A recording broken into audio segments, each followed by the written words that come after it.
नमस्कार मेरे प्यारे बच्चा लोग। मैं समझ सकता हूँ कि 180 आउट ऑफ 180 इन केमिस्ट्री लाना एक ड्रीम होता है, क्योंकि केमिस्ट्री इतनी वाइड है कि बच्चा समझ ही नहीं पाता कि वो क्या पढ़े और क्या छोड़े। मैं बिल्कुल नहीं बोलने वाला हूँ कि आपने कुछ छोड़ना है। आप 100% फुल मार्क्स ला सकते हैं, लेकिन इतना केमिस्ट्री को मैंने कॉन्साइज्ड कर दिया है, छोटा कर दिया है कि आपको मज़ा ही आ जाएगा। चलिए देखते हैं कि कौन कौन से चैप्टर्स पढ़ेंगे तो कौन कौन से चैप्टर्स अपने आप कंप्लीट हो जाएंगे। ये सारी मुश्किलें सबसे पहले ऑर्गेनिक केमिस्ट्री में स्टार्ट होती है, तो मैं ऑर्गेनिक से ही स्टार्ट करता हूँ। ऑर्गेनिक केमिस्ट्री देखिए, जीओसी तो आपने पढ़ना है, journal organic chemistry. That is the base. Inductive fact, hyper conjugation, resonance आपको अच्छे से आना चाहिए और उसके एप्लीकेशंस अपने आप आपको आ जाएंगे, राइट। उसके बाद क्लास 12th का ये पहला चैप्टर है, alkyl halide and aryl halide. अगर आपने ये पहला चैप्टर ठीक से किया, मैं इसके अलावा ऑर्गेनिक में एक चैप्टर और बताऊंगा, बस जीओसी, आरएक्स और इसके बाद एक चैप्टर और बताऊंगा, बस 3 चैप्टर बताऊंगा मैं आपको।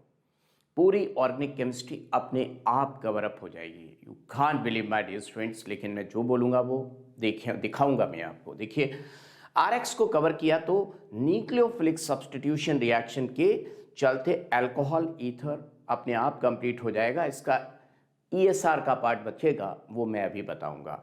एल्कीन एल्काइन हाइड्रोकार्बन का लगभग इसमें 45 to 50% कवर अप होता है। बाकी का बचा हुआ अभी बताऊंगा कहाँ पे कवर अप होगा। ये देखिए, तीसरा chapter my dear students, aldehyde and ketones. Aldehyde ketones आप करेंगे तो मैं आपको बताऊं कि अल्कोहल के ऑक्सीडेशन से एल्डिहाइड कीटोन बनता है, कार्बोक्सिलिक एसिड बनता है, और इसके भी ऑक्सीडेशन से कार्बोक्सिलिक एसिड बनता है। मैं दिखाता भी चल रहा हूं आपको कि सब कुछ कवर अप होगा my dear students. Hydrocarbon ozonolysis इससे कवर अप होगी, और पोटेशियम डाइक्रोमेट एंड कैवनोफोर एसिडिक मीडियम में जो ऑक्सीडेशन से बनता है वो भी कवर अप होगा।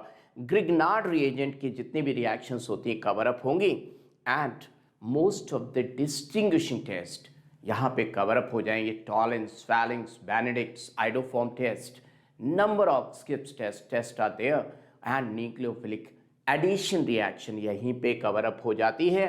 अगर आप ये चैप्टर अच्छे से करते हैं तो एल्डिहाइड कीटोन्स आपका बहुत अच्छा होना चाहिए my dear students.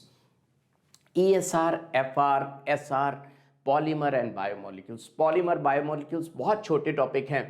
Electrophilic substitution reaction आप जैसे ही करेंगे हाइड्रोकार्बन आपका पूरा कंप्लीट हो जाता है माय डियर स्टूडेंट्स। और ESR का एप्लीकेशन एल्किल हैलाइड में अपने आप आपको आ जाएगा, अल्कोहल फिनॉल ईथर में अपने आप आ जाएगा, एंड आपका अपने आप एनालीन भी ESR हो जाएगा। कपलिंग रिएक्शंस भी इसी में कवर अप हो जाएंगी। तो ये रहा पूरा ऑर्गेनिक केमिस्ट्री। आप देख सकते हैं कि इतने पार्ट में पूरा कवर अप हो गया। ये छोटे छोटे टॉपिक में बोलूँ तो 5 मेजर, ये तो बहुत ही छोटा है, 5 मेजर चैप्टर्स, उसमें भी 3 मेन हैं और ये 2 ईजी हैं। इसमें सब कुछ कवर अप हो जाएगा। ये FR SR जैसी आप टच करेंगे आपका एल्केन भी कवर अप हो जाएगा। एल्कीन एल्काइन कहाँ पे कवर अप हो चुका था, आपने देखा RX में कवर अप हो चुका था, और बाकी यहाँ पर। आइए अब फिजिकल केमिस्ट्री में चलते हैं। फिजिकल केमिस्ट्री में आपने मूल कॉन्सेप्ट को अच्छे से कर लिया, समझ लिया। हड़बड़ाहट में बच्चा क्या करता है, ये छोड़े वो छोड़े, ऐसा नहीं करते बच्चा लोग। आपने एक मूल कॉन्सेप्ट को शिद्दत से करो, वक्त लगाओ। लास्ट मोमेंट पे लोग कहते हैं कि ये जल्दी करो वो जल्दी करो, बहुत सारे क्वेश्चंस करो, नहीं, मूल कॉन्सेप्ट को अच्छे से समझिए। इक्विलिब्रियम, पूरा इक्विलिब्रियम चैप्टर केमिकल आयनिक इसी पे बेस्ड है। आपने मूल कॉन्सेप्ट अच्छे से किया तो 70 to 80% ये आपको आ जाएगा। 70 to 80% सॉल्यूशन चैप्टर आ जाएगा, इलेक्ट्रोकेमिस्ट्री आ जाएगी, सरफेस केमिस्ट्री आ जाएगी। प्यूरिफिकेशन में जेल्डाल, ड्यूमास एंड जितने भी क्वेश्चंस हैं जो आपके क्वालिटेटिव एनालिसिस वो कवर अप हो जाएंगे एक चैप्टर के चलते। दूसरा chapter thermodynamics and chemistry. Thermodynamics and chemistry करते ही गैसियस लॉ कंप्लीट हो गए।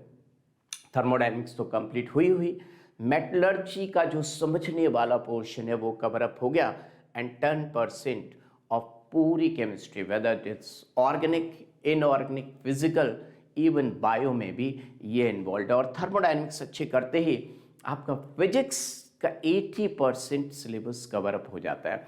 यानी कि थर्मोडायनेमिक्स फिजिक्स में भी है, केमिस्ट्री में भी है, और बायो में भी कुछ पार्ट आती है, तो थर्मोडायनेमिक्स को बहुत अच्छे से करना है। अब देखिए इतना सब कुछ हो गया, अब इनऑर्गेनिक में से दो चीज़ों पे होल्ड करना है, chemical bonding and redox my dear students.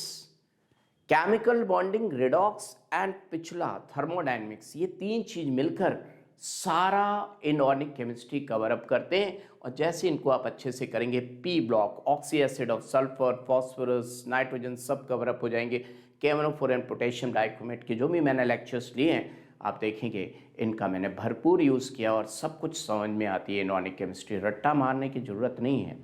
Coordination chemistry and isomerism, ये दोनों भी इस बॉन्डिंग से ईजिली कवर अप होते हैं माय डियर स्टूडेंट्स।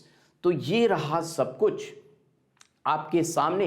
मैंने सारी केमिस्ट्री कितने शॉर्ट में बता दी आपको कि ये सब करने से आपके कितने मार्क्स, आपकी नॉलेज होगी 90%। इतना करने से मार्क्स आएंगे फुल, क्योंकि ऑप्शंस गिवन होते हैं। जब आपको 90% केमिस्ट्री आती है तो मार्क्स 100% आते हैं, क्योंकि ऑप्शंस जिसने 90% पढ़ा होता है वो ऑप्शंस उसको 100% दिलाने में कामयाबी की तरफ ले जाते हैं, और जिसने 50% से कम पढ़ा होता है वो ऑप्शंस उसको निगेटिविटी की तरफ ले जाते हैं। ऑप्शंस क्लिक करते ही वो रॉन्ग हो जाता है। तो 90% आप करिए, 100% मार्क्स वो ऑप्शंस ऊपर वाला भी आपकी हेल्प करेगा, क्योंकि ऊपर वाला ऑप्शंस के फॉर्म में वहाँ पे प्रेजेंट होगा। 100% मार्क्स मिलेंगे। All the best. Comment section में ज़रूर बताएंगे कि आपको मेरे ये एफर्ट्स कैसे लगे। ठीक है, all the best my dear students. तो चलिए